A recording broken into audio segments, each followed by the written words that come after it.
On this show, we'll be covering WWE SmackDown, WWE Fastlane, WWE Raw, AEW Collision, and AEW Dynamite. Stay tuned. It's going to be a good one. Roll intro. HCW Reviews.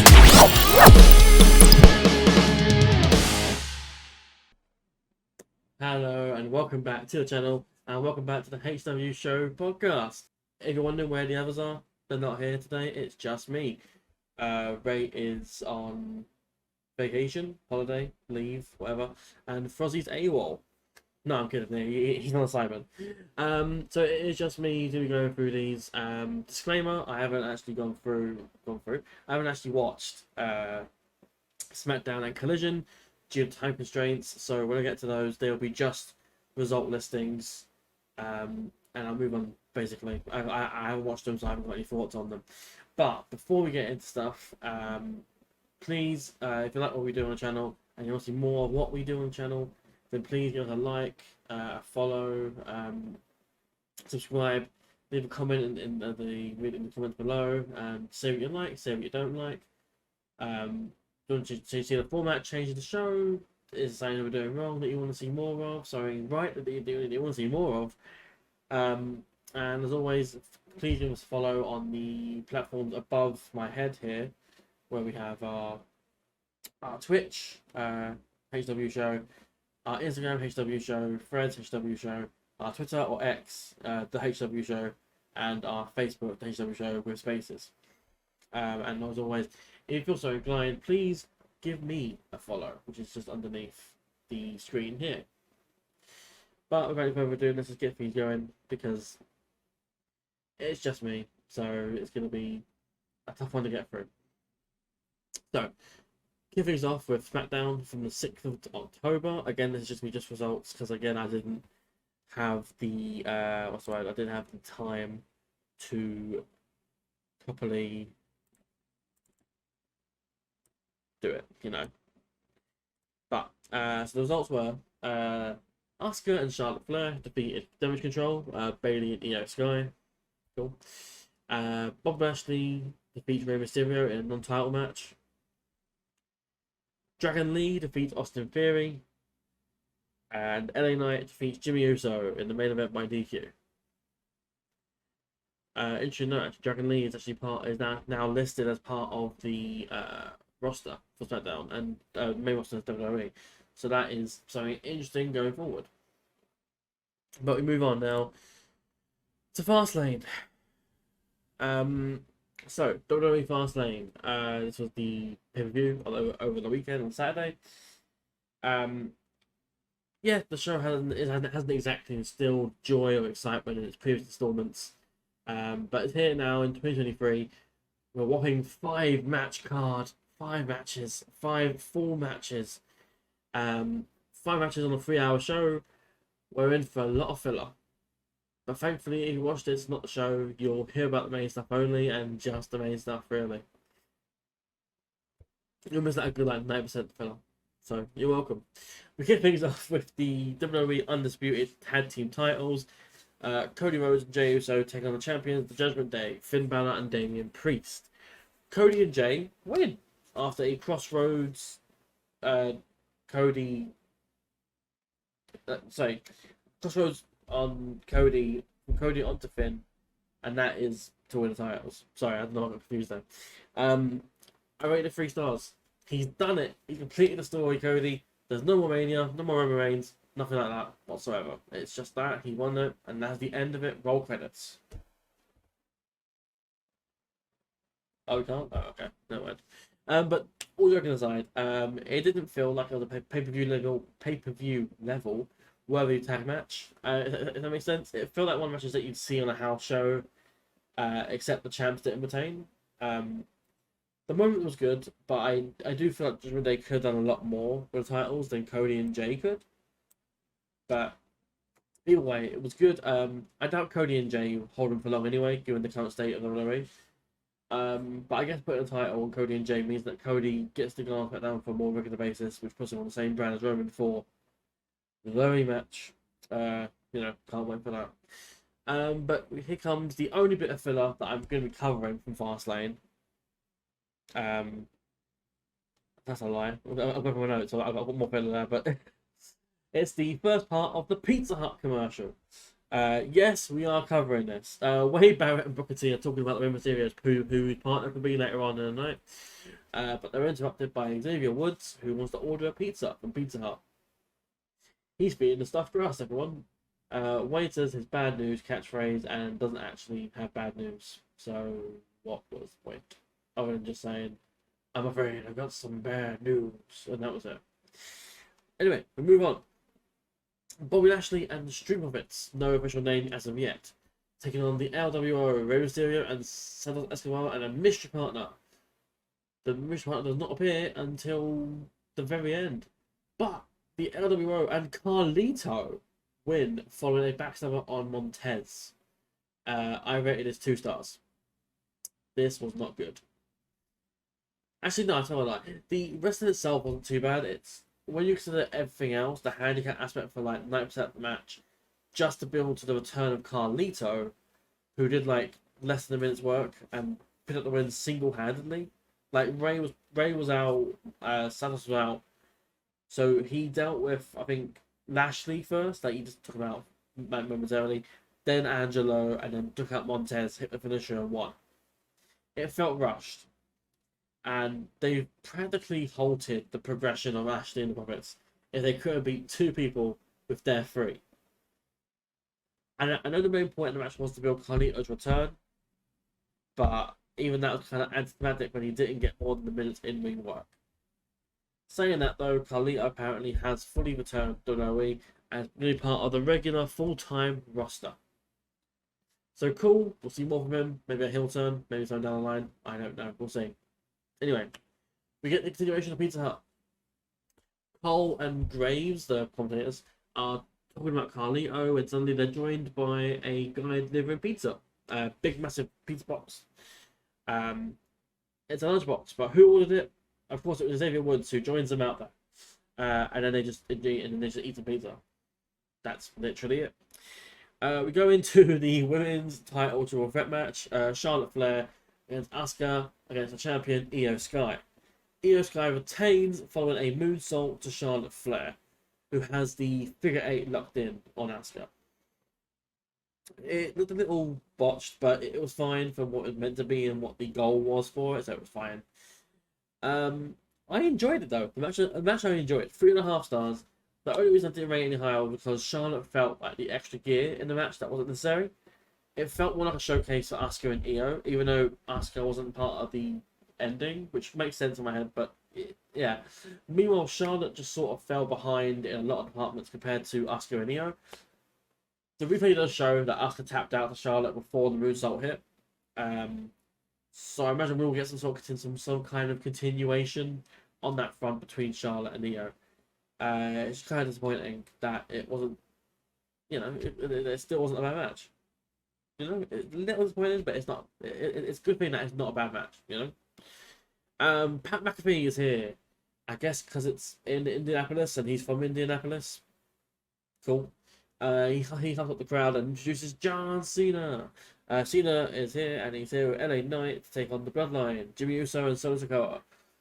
Cena and Knight win after a 5 knuckle shuffle and BFT on Jimmy. That's the Blunt Force trauma, which is LA Knight's reverse cutter. I don't know what you call it.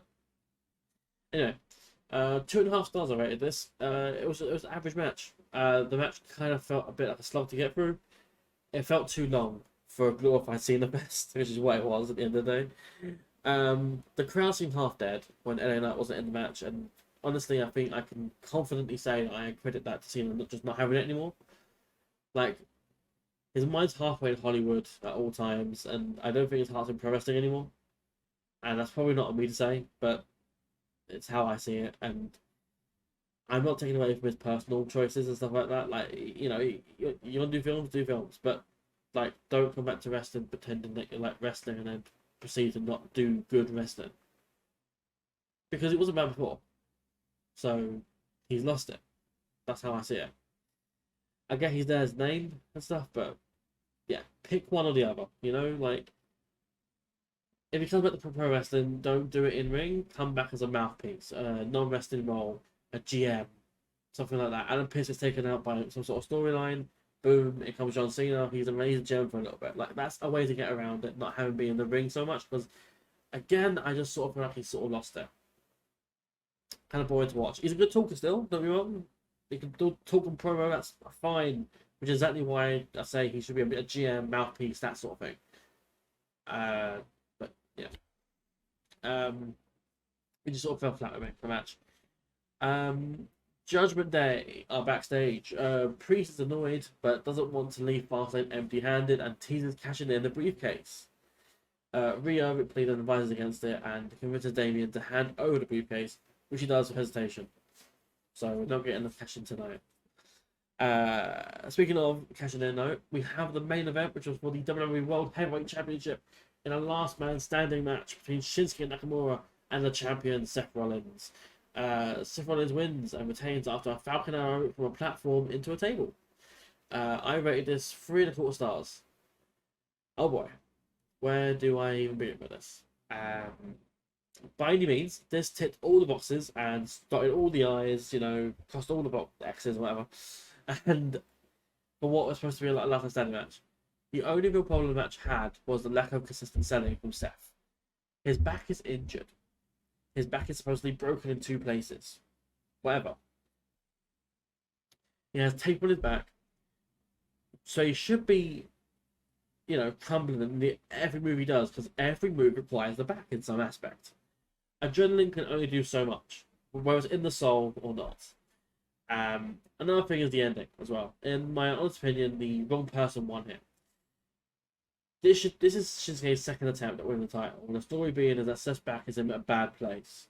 Medically, that should mean that Seth's default weakness puts him in a position where he's unable to perform most of his moveset, especially moves that require lifting someone.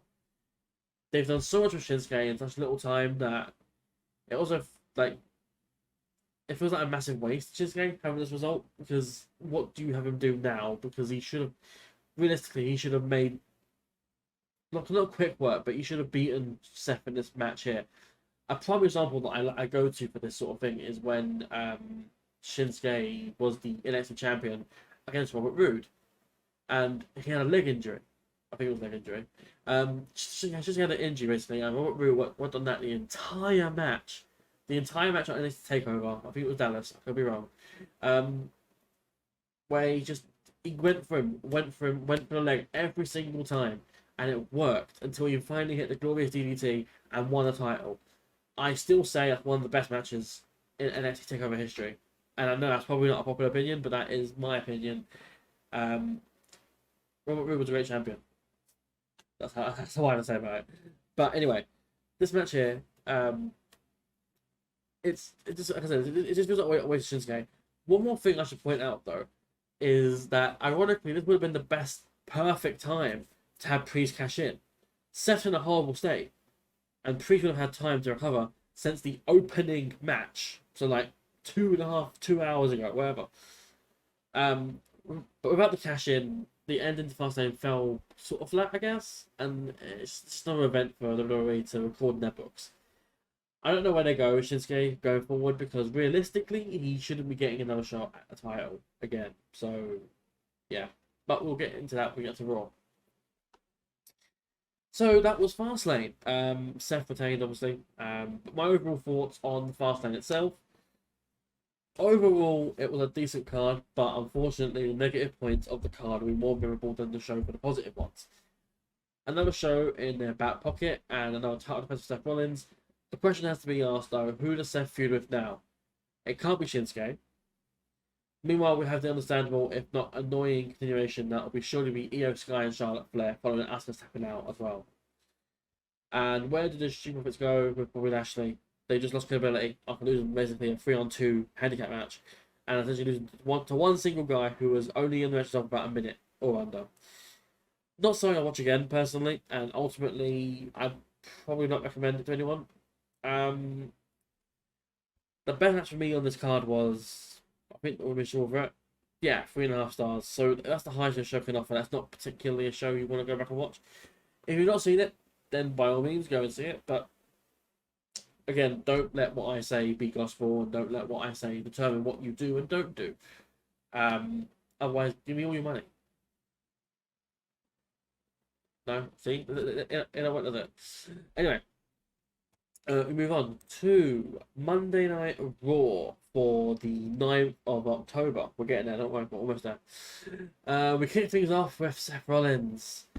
He does his usual stick, recaps Fastlane, he won, she pushed him to a new limit, he's getting started, yada yada yada. Out comes Drew McIntyre. I didn't even think of him when I was writing my Fastlane notes. Drew wants to look Seth in the face and demand a world title match at Crown Jewel.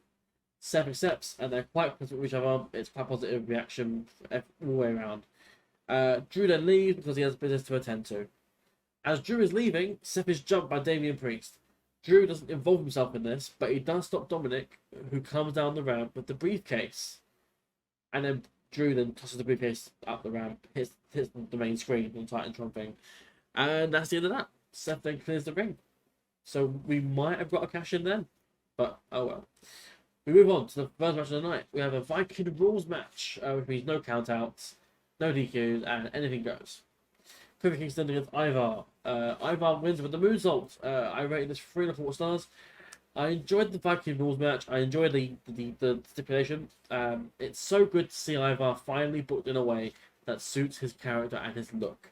The Viking Raiders are supposed to be brutal warriors who aren't afraid of a little dirty work, and that's exactly what we got here. Plenty of dirty work, plenty of violence, plenty of aggression, plenty of Ivar. Perfect. Though the match itself wasn't perfect, but you know what I mean. Yeah, 3 4 stars, as I said. It was a good match, but where they're going with Ivar, this is the right thing to do. And when Eric's back, we can then work on having them be a multi-tag team that realistically shouldn't be beaten. At least not yet, anyway. But build them, which I think is what we're getting finally. Yeah, interview with Shinsuke Nakamura. Shinsuke's asked about coming up short of Fastlane. He doesn't give an answer. After that, he's asked about what's coming up next for Shinsuke Nakamura. He continues to not answer, and he's suddenly attacked by Ricochet. That's it, basically. Backstage now with Judgment Day. Damian Priest is. I wrote here he's goozling JD Madonna, which is like when you have someone by the throat and you like lift them against the wall, sort of thing. Anyway, he's got JD Madonna by the throat against the wall when Finn and Rhea talk him down. Priest blames JD for Fastlane because JD hit Priest with the briefcase in his leg on the announce table, which then allowed him to be incapacitated. Rhea and Finn recognise this, and they're also angry at JD, but not to the point where they're going to goozle him. Rhea's managed to get Finn and Damien a rematch for tag titles next week. Rhea and Finn then turn their attention to JD, who they're both pissed off with. JD is then tasked with dealing with Drew McIntyre. JD hesitantly agrees. Damien says that he hopes that he deals with Drew, but another part of him wants to see him lose to JD, so he finished JD off. We move on. Raquel Rodriguez against Nia Jax. Match goes to a no contest when Rhea Ripley jumps both of them. Shayna Baszler then jumps Rhea. It's a bit of a cluster, but Shayna comes out on top. I rated this 1 3/4 stars. It was slow, clunky, typically what you get from a Nia Jax match. And by God, Raquel, stop signing. It's weird. Please. Raquel, if you watch this, just be, a beast. Be a monster. Like, be a face. Be a face monster. That's good. Be a face monster. Just don't smile so much. It's weird. Why are you happy? You're not champion. You're getting beaten up every week. Stop smiling. I know you're not watching, but stop smiling. We go backstage with Seth and Drew. Seth confronts Drew about not getting involved when Seth was jumped by a Damian Priest. Drew confirms that if it ain't nothing to do with him, he won't get involved. But the main event briefcase getting cashed in concerns the entirety of the Raw roster. Seth's not pleased with the response and leaves, saying that Judgment Day couldn't take his title and neither could Drew. Interview with Shayna Baszler. Shayna says that no one jumps her in her ring, and while she's in that ring, she's the baddest person in it. Cool. So she's taking on Ronda's gimmick now. In ring with Cody Rhodes and Jay. Also, just to clarify, Shayna is absolutely the bad person in that ring, the bad woman in that division. Like what's the word? Realistically, she is the most lethal woman in that roster. Anyway, Cody Rhodes and Jey Uso in ring. Michael Cole is conducting an interview with them, and immediately starts just picking at Cody, asking what winning the tag titles means in his goal to finish the story, and if he's scared to go after the world title again because he doesn't want to let anyone down. Cody ignores the question and talks about the moment at Fastlane. Cody doesn't let the question go. Cole doesn't let the question go, and out comes Sami Zayn and Kevin Owens. Sami's old music plays here. The wrong music, like the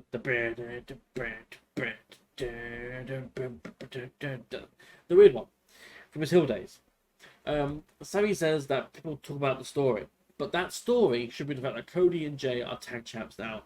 He mentions the Usos hold the title for the longest time ever, and then him and Kevin win the tag. Sami does, sorry, and then him and Kevin win the belts in the main event of Mania.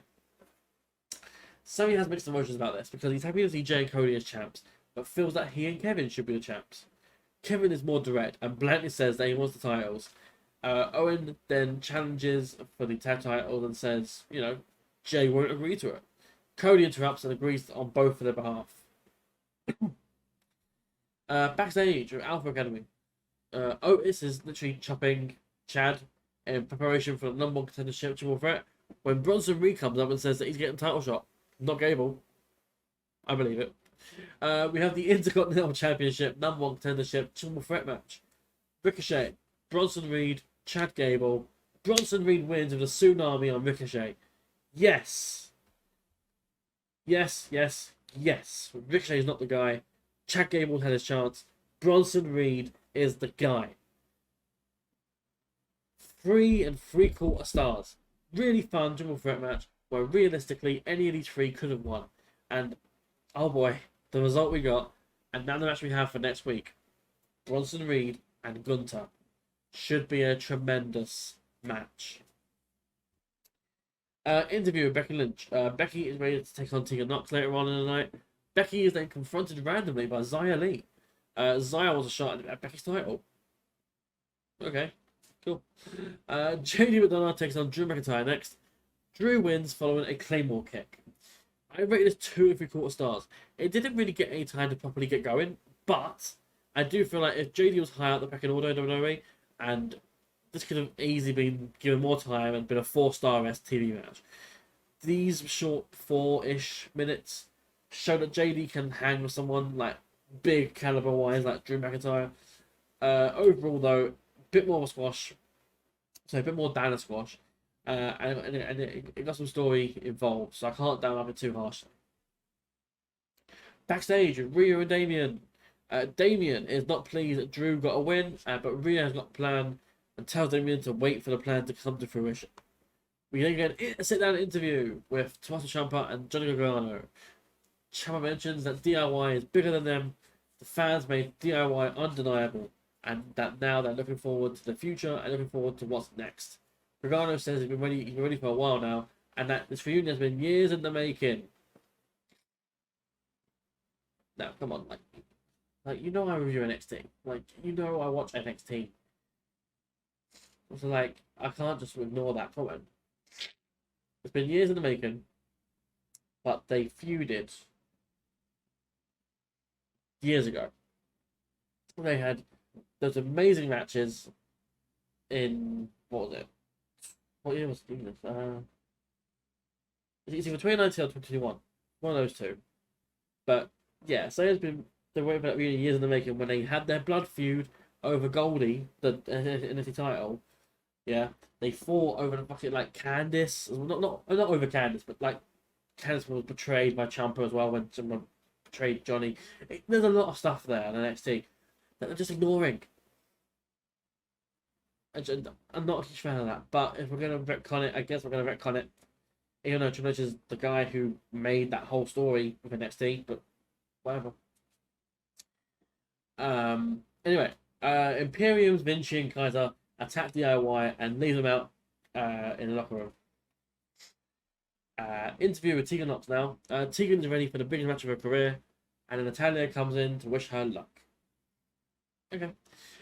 We get backstage with Ricochet. Ricochet is looking for Shinsuke and runs into Adam Pearce. Adam confirms that Ricochet will be facing Shinsuke next week in a Falls Count Anywhere match. In the background, though, you can see Rhea Ripley talking to Drew McIntyre about something. NXT Women's Championship now. Tegan Knox takes on Becky Lynch champion. Becky wins and retains via a disarm her submission hold. 3 stars I rated this. It was alright. It wasn't bad by any means, but you can see how much Tegan's previous injuries have affected her in-ring work. And I'm taking nothing away from Tegan whatsoever. The match was still fine. I just think there's a slight issue now that Tegan has been presented. I think there's also an issue with how Tegan's been presented and a few inconsistencies of how she's been shown on TV. Overall, fine match. I just feel like Tegan could have been given a bit more to work with than what she's been given lately. Backstage now with Adam Pearce and Candice LeRae, Indy Hartwell. Candice and Indy are asking Adam Pearce about Ciampa and Gargano. They're both still banged up. Two being that they were the same day. Cool. Anyway, Rhea interrupts and tells them to get lost before the Monday match with Shayna Baszler next week. Should be fun. Backstage with Tegan Knox. Tegan is reeling from her loss, when she's met by Natalia, Kitana Chance, and Kaden Carter, who all come to console her. Tegan, you did a great job. In comes Rate's favorite part of the show, Chelsea Green, and Piper Niven. Chelsea takes a chance to mock Tegan, but Natalia stands up for her. Chelsea attempts to then threat Natalia, but then Piper Niven steps in for her, challenging her to a match next week on the season premiere of Raw. Backstage, Jey Uso. Jey is confronted by Drew McIntyre. They're both ready to pop off at each other when Sami Zayn steps in to play Peacekeeper. Jey then turns to Sami after Drew leaves. Appreciates Sami for having his back, but it's fight night. No, sorry, wrong gimmick. It's go time. Onwards we go to the main event of tonight's Raw. The main event was, of course, the undisputed tag titles between Sami Zayn and Kevin Owens, taking on the champions Jey Uso and Cody Rhodes. Jey and Cody win and retain after the Cody 1D. I don't know what they called it. But it's that new tandem move they do. I rate it 3.5 stars. The match was good. A bit unusual because F1 match was a babyface. And there was no interference from anyone. It was a welcome change from the usual formula. My main problem with the match was the inclusion of 2 ad breaks. They're not needed, in my opinion, and just take away from the rest of the match. Despite that, though, they're able to keep interest at a high and get F1 on their feet. Good stuff all around. Post-match, though, Cody calls for both Sami and Kevin to join him and Jey in the ring. Sami shakes Cody's hand and Jay's hand. Kevin shakes Cody's hand, and in the moment we're all waiting for, Kev finally embraces Jey Uso and lifts his hand to victory. In victory, not to victory. And that was Raw. Yeah. Felt like a big show, I guess, but the big thing was NXT this week for WWE, because, the whole thing with Dynamite as well, but we'll get there. Anyway, so that's the WWE section part of this review podcast done. So we move on now to the AEW section, which was Collision and Dynamite. So, AEW Collision for the 7th of October. This is just the results, because I did have time to watch it. So, for the World Tag Team titles, Big Bill and Ricky Starks defeat FTR. What? Brian Danielson defeats Carl Fletcher. Bullet Club Gold defeat Angelico, Gravity, and Metalik. For the World Trios titles, the Acclaimed and Billy Gunn defeat the Iron Savages, Boulder and Bronson and Jack Jameson. Singles match, we have Tony Storm defeating Kira Hogan. And one of the main events, or the Ring of Honor World title match between Eddie Kingston and Commander, where Eddie Kingston won and retained. That was Collision. Moving on now to Dynamite for the 11th of October. We kick these off before the show starts, actually, with the Dynamite buy-in. So this is for the New Japan Strong Openweight title and Ring of Honor World title. Eddie Kingston defends against Minoru Suzuki. So there you can see why I'm covering it. I fucking love me as a Suzuki match. But no, Eddie wins and retains with a Northern Lights bomb. 3 of the quarter stars. This was exactly what I wanted from these two. I don't know why it wasn't on the main Dynamite, but hey, if this is how we're going to be for Dynamite, I am all for it. I love the style that these two do, and while it's not for F1, I appreciate that. And absolutely for this guy. But yeah, Kingston retains the belts on his best match involving those titles today. Hot take, maybe. I don't know. I enjoyed this more than I enjoyed him winning off Claudio at Wrestle Dream. That's what it was called, wasn't it? Wrestle Dream. I don't know what it's called then. But no, we move on now to the actual Dynamite show. So we kick these off in the production truck with Christian Cage. What better way to kick off Dynamite than with the hottest thing on AEW? And I will fight people. I'll fight you. I'll fight you on this. He's the hottest thing in AEW, Christian Cage. Christian hypes up the opening contest of the night between Swerve Strickland and Bryan Danielson, citing that he doesn't really care who wins it. Both are fighting for a chance to fight Christian on Saturday at Collision for the TNT title. Christian then reveals that because he's the undeniable face of TNT and Warner Brothers Discovery, he has secured the first 30 minutes of TV commercial free. So it went Tony Khan. It was all Christian. Makes sense. So we're going to the AEW TNT title, #1 contendership match. Bryan Danielson and Swerve Strickland. Danielson wins with the Psycho knee for the free. 3 of quarter rated this. A really strong opener. Not sure how I feel about Swerve getting a big win over Hangman at the pay-per-view and then taking a big loss to Bryan. Ultimately, the ending did see Hangman involved, and that momentary distraction caused enough for Swerve to be out of his game, enough so that Bryan could hit the knee. I really enjoyed the match though, and I appreciated that it wasn't necessarily a clean with Bryan. Keeps Swerve somewhat strong and doesn't put him in an unreversible position. We get a vignette with Samoa Joe. Joe explains that he'll be world champion soon of AEW, and the Collision will be the start of his ascension, whatever that means. We then go into Chris Jericho and Powerhouse Hobbs. Hobbs wins after 2 World's Strongest slams. I rated this 2.5 stars. This was weird. Okay, he wins in like 5-6 minutes. It was very one-sided, and Jericho didn't get much offense in really. It's one hell of a way to boost Hobbs though, which I'm assuming and hoping was the plan, and Jericho's not hurt or something.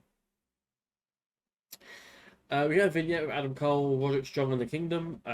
Cole is still at Roderick's house when Strong gets Adam Cole to mow his lawn, and we get another one of those shot slow-mo things with him mowing. Adam is then given a next Strong vest to wear because he needs to change his gear.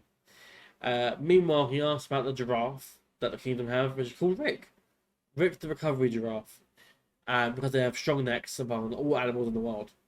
And then Matt Taven proceeds to show him, like, how they fight, and they're like, with the necks. But Cole then asks why there is no cell service or TVs around the place. So they're in Roderick's house, by the way. And Strong declares that all cell towers and TV are the devil. I agree. Finally, Cole goes off to get his ankle surgery that he can put it off. But before he can, Roderick has another job for him to do with an Adam. Move on to the AEW International Championship. Orange Cassidy against Ray Phoenix, champion. Jon Moxley was originally meant to be in this match, but he was declared medically unfit for the match. Gee, who would have thought maybe concussion protocol says you can't wrestle 2 weeks after getting concussion? Anyway, Cassidy wins with a mousetrap flash pin. New champion. I rated it 2 stars. Surprisingly, a very short title match, but the right person won. I'd make a case that Cassidy should have probably never lost title to begin with Moxley, but that whole reign was a bit cloudy, so I get it. But we're back to it being with Cassidy, and we're clearly building to the rematch of Cassidy and Moxley. Now we get part 1 of Lover's Lament, a silent film by Timeless, Tony Storm. This is a silent film, so I'll try to interpret what happened. Again, everything I'm about to say here is how I interpreted it, and it's not how it actually is. I don't know how you'd find out what it is. Maybe Tony mentioned it. I don't know. So, Tony Storm fell asleep the previous night reading lines and got up late for what I'm assuming is a studio or acting role. Tony then begins to walk around and then jog through a street of people, which is progressively violent and barges through them. Tony then begins to call in for taxis, whistling for them but not stopping until she shows a bit of leg, like a hitchhiker, and proceeds to commandeer a truck. She then drives through the streets before coming to a screeching halt. Then she's in a building, where she then collapses into a chair before we get a to be continued screen. We then go back to the ring. Wardlow and Matt Sydal. Wardlow wins via ref stoppage due to powerbombs. 4, to be precise. I rate it as a single star. It was a squash. Wardlow leaves. He's probably letting his AEW contract run out. Honestly, it won't surprise me.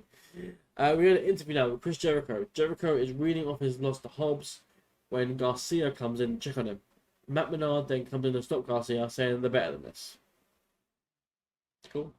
We go back to the ring. Hangman Page against Jay White. Jay White wins a roll-up following multiple interruptions from various people. 3.5 stars though. Solid match. A little bit overbooked in my opinion with the interference and distractions from Prince Nana and the Bullet Club Gold. But despite that, good match that they were on all fronts. It's really good to see Jay White in this, in this role as his former self, but his current self. If that makes sense. His self from New Japan, basically. The Jay White could be a believable AEW World Champion in this state, and honestly, you'd be excused if you forgot that he wasn't champion, if it wasn't for his next bit. MJF comes out. He's not happy that Jay White has his belt, and he asks for him to give it back.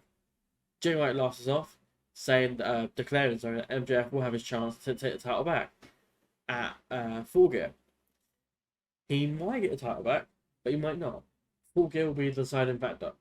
A challenge is thrown out for an 8-man tag if MJF can find 3 partners to team with. If MJF can win, he may get the title back. Probably won't though. Juice Robinson then takes over from Jay, declares that next week will be a Dynamite Diamond Battle Royal for MJF's Diamond Ring.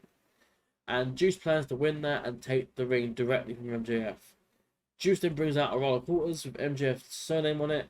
MJF freaks out over it and threatens to end Juice's life. Sorry. This has been a subject of controversy. And I did say I wasn't going to comment on it, but I do feel like we need to give our opinion on this to some extent. Obviously, I'm known as a AEW mark. I actively don't enjoy WWE that much. I enjoy bits and pieces, but I enjoy AEW a lot more, which is why I've been labelled with that title.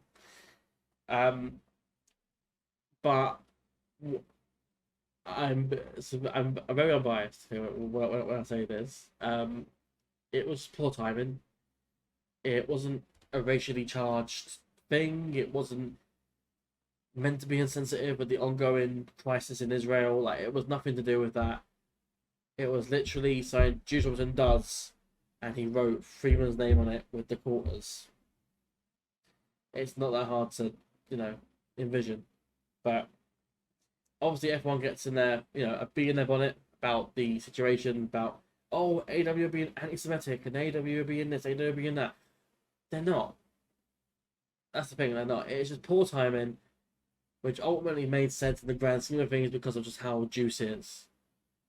There's nothing going on about Jewish people. There's nothing going on about anti-Semitism. There's nothing like that. It's poor timing, but it's wrestling. Wrestling has tons of these moments like this, where someone says something that's, culturally inappropriate, or someone says something that, could get them in trouble with or get them cancelled. Whatever. It happens. Move on. Juice will be in the Diamond Battle Royal next week for MJF Diamond Ring. Cool. We'll get there, and when we get there, we'll see what happens. Ultimately, it's not a massive deal to me. and I'm part Jewish myself, so it is what it is. Anyway, we move on to Lover's Lament Part 2. Uh, this one's a little harder to interpret, but with hindsight, I think I know what it is now. So the notes I'm reading are what I wrote at the time, but with hindsight, I think I've worked out what it is. I could be wrong. So, um, so Tony's at a club, maybe, or job, who knows. Anyway, she's getting to chat with someone who knocks on her window, office door, something like that, and things are going well. Flirting's are happening and whatever. But Tony shows a bit of shoulder, and things are moving along, I guess. Tony leans in for a kiss, but she feels that she's not actually interested in the person, and eventually she gives in to some kind of pleading from the unseen individual and gives in. I don't know.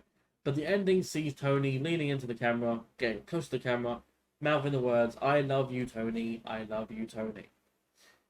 I don't know what I think about this. It's different, but Tony continues to delve deeper into this new persona, or Marilyn Monroe-esque Hollywoodism. It's cool. I like it. I'm not against it. We then go into the AEW Women's World Championship. Hikaru Shida taking on the champion Saraya. Shida wins with the roll-up, followed by multiple roll-ups, from multiple roll-up attempts, and a Falcon Arrow. New champ. 3 to 4 stars. This was a decent enough match. Adding a little bit of Outcast shenanigans with the spray paint and Ruby Soho's bit. Fine. Ultimately, Shida wins, and it was honestly the right call. I take nothing away whatsoever from Saraya, but from what she's done in wrestling, but her reign as champion here will be overshadowed by others on the women's roster.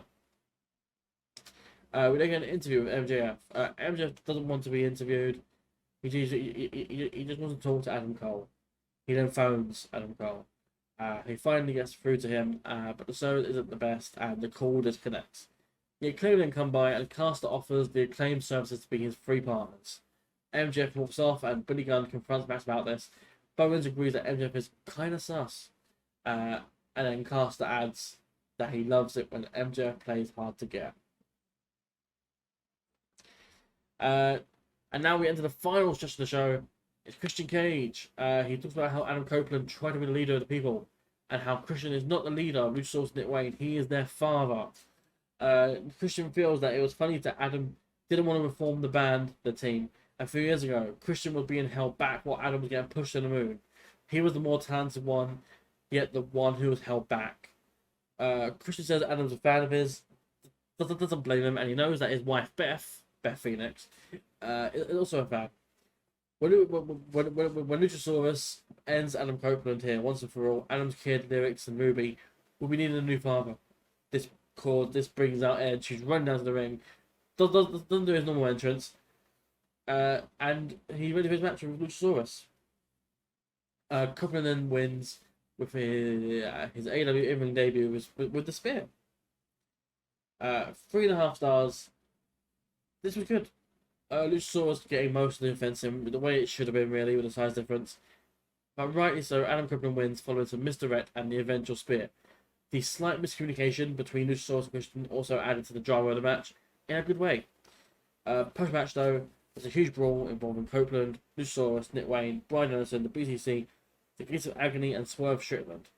The final scene sees Christian Cage tapping out to Brian's label lock. And that brings an end to Dynamite. And that brings an end to this podcast.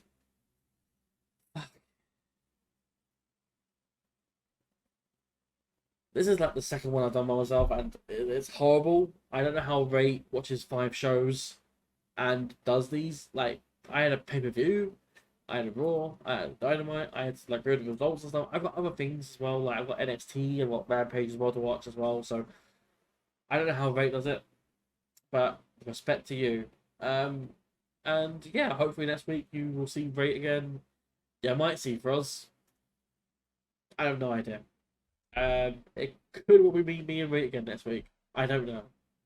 Time will tell. We will see where they fall. But yeah. Until then, this has been HCW Show. I've been Dan. DP, or as we all say on the show squared, that is D-P-Z. Yeah. And don't forget to tune in on Sunday to HCW Show Squared, where I, again, solo, cover the NXT and also Rampage. Also coming up, we have interviews as well coming up with Rate's done one with Aaron Williams. We also released a video for Kamikaze Pros upcoming show this Friday. So actually, no, today when you watch this. And yeah, until then, that is it. I will see you guys in the near future. And until then, peace.